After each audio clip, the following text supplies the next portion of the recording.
We're working with names, and I am sure you also know their names.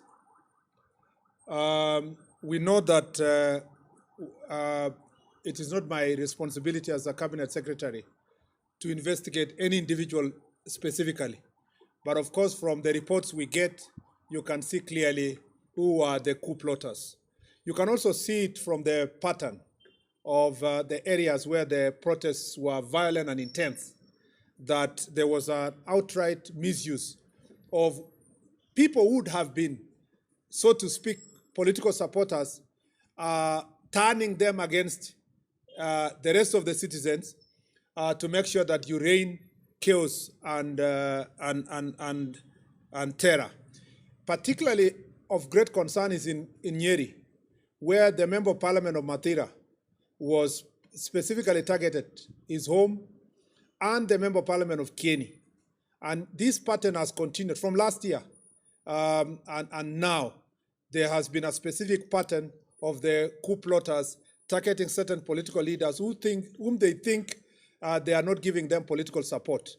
That is why you saw Kiunjuri's home, Kimani Ichung'wah is being targeted, and the Molo Member of Parliament. Just to, terrorists, how they operate is that they instill fear. And these are political terrorists. They would like to instill fear on members of parliament who don't support their political ideology so that they can get a safe passage. The DCI does not investigate politics. It will only deal with the criminals. And those criminals who will be caught, they invaded a police station, the shops, they provided financial support to chaos. Criminals paid them, ferried them. The matatus that were used to ferry them, some of the vehicles that were operating pretending to be ambulances, but they were ferrying goons, all of them are going to be ensured that they have been mopped up, and all those people be arrested and charged. And as I said, it is up to now the next stage, the DPP and the judiciary, to take the next stage.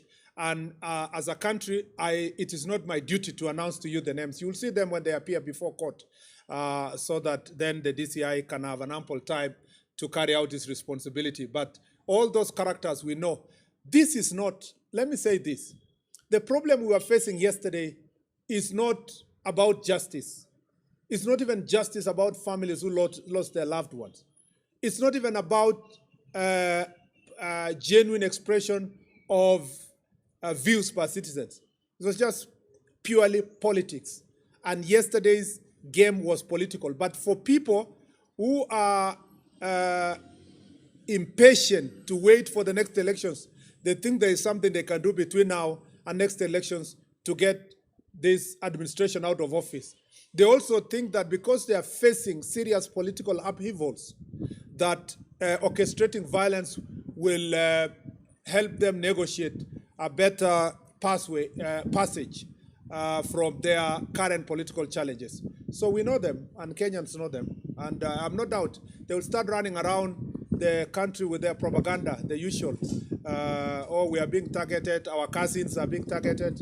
It will not take long before you will see them making the noise. But let me tell them, they are not above the law.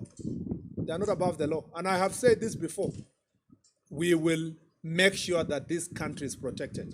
And we cannot be intimidated. And I just want to repeat that. And